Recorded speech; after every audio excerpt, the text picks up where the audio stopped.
Zombie's dead.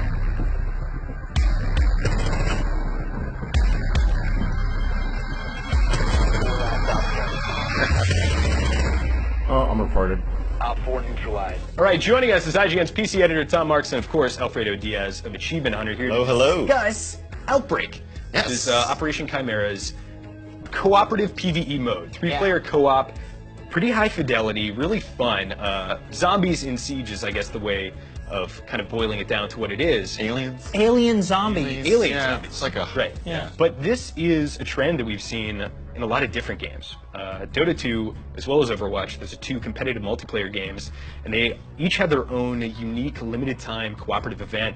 And we'll get to what the implications of that is and what that means, I think, for like the future of these type of games. But let's just start out with some baseline reactions. Tom, what did you think from playing it for the first time? I thought it was a ton of fun. Like, I think that Outbreak is just a really cool, weird, unique thing within Siege that, you know, Terrorist Hunt is a lot of fun, but this really like changes it up. It gives you kind of different ways to think about operators' abilities. The fact that they did little things like quality of life tweaks, like reinforcing walls is way quicker, like things like that. I think they just did a really good job of making it feel like it could have been its own game almost. It would have been very easy, I think, to reuse just a slightly retextured operator as an enemy or a civilian model or assets they already had in the game, but just about everything you're seeing in Outbreak looks like it was created intentionally for that mode. Yeah. The skyboxes, the environments, the effects, the amount of enemies.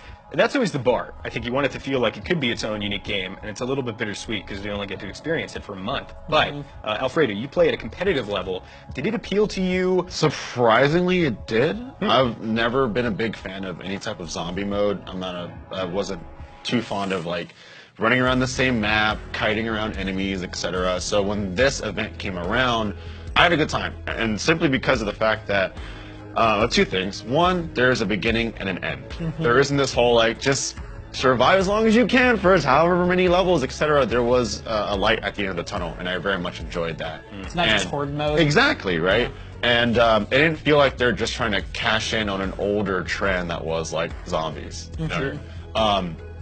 Number two, it was really cool, even like myself being mostly a competitive multiplayer person, taking my favorite ops, or at least some of them, and then bringing them into a different form of gameplay, right? Instead of being super serious and try hard, sweaty, like pixel peeking angles, I could just run around as smoke and just shotgun endless waves. One of the things that I loved about Siege, this might be weird, was all the cinematics for the initial ops. Yeah. Where it's like, man, they gave it... They're really moody. Exactly, right? They gave them a lot more character, and then the new ops came out, and I was like, no cinematics for these guys, like, come on. Right. So, like, getting to see Thermite without his face mask, right? Like, getting to see Ash interact with Chonka and everything was like, it just added another level to the characters that I've already grown and loved, so... This feels like it could be its own game, and it's definitely the most bittersweet to see it go away, and I think it's probably going to be like 20 or so days when this video goes up.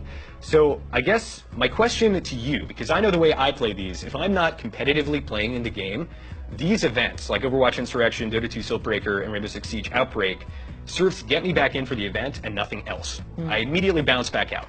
Is that the way you play it? Do you feel like there's a big community boom because of this? Like, do you think it's an objectively good thing for the competitive scene? I feel like that's just kind of something that developers are embracing more and more, where they're starting to realize there are so many great games out there and there's a lot of competition, and it's okay to embrace just these seasonal booms, right? And I think that's totally fine.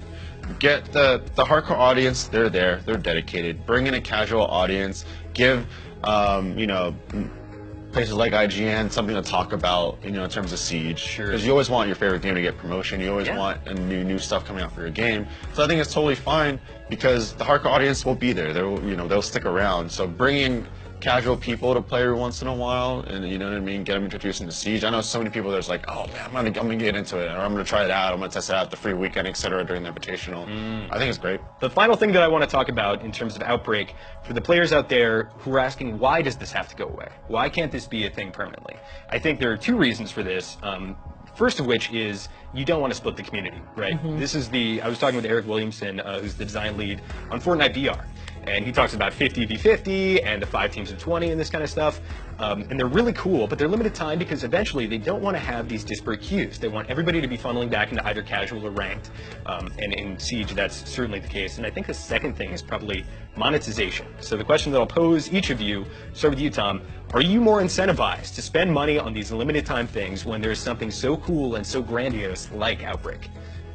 Probably, yeah, right? Like, I'm not one to spend tons of money, real money in games like this, especially on cosmetics. Like, that's not usually what I do, but there's always that drive for me when you have a limited time event with unique skins where it's like, if I don't get it, like, it's gonna go away, and then like I'll never have it, you I need to know? remember this moment. There's a pro and con to it. Like, I like the fact that there's a specific type of outfit and it's for all the ops, right? Because then that way it's like, you know, like, what if I get this type of outfit, but I don't get it for my main character, etc., right? It happens in Overwatch. You see that in League a lot, where it's like there's a certain like skin for a League character, and then other characters don't get it. So I like that it's universally to a lot of the ops.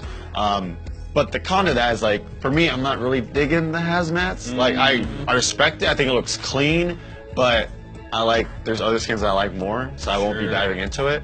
So it's just like, all right, cool. I'm looking forward to whatever next event there is if they have one. And then knowing that there's a skin that I like, I can apply it to a ton of ops. Awesome. Yeah, it's a bold choice to go bright yellow for the first special Super event. bright, yeah. Yeah, at the end of the day, too, where it's like, I'm gonna get if I'm seen. playing ranked, am I going to go bright yellow here, or just go with, like, the deep, dark camo? Fantastic. Well, it's been really cool getting both your opinions on this and your outlooks. Tom, I want to thank you so much for stopping by for the discussion, and Alfredo for suffering through that quiz, but also having a great time with the Let's Plays and the discussion. And, of course, if you want to see more of him, So much for having me. you can find him on youtube.com/Achievement Hunter, and definitely shoot him a follow on Twitter @AlfredoPlays. So check him out there and join us next week on Hotkeys.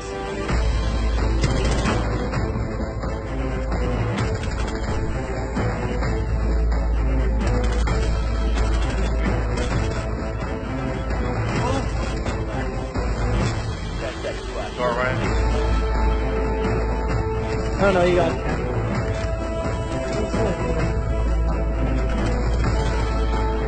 Now you got it.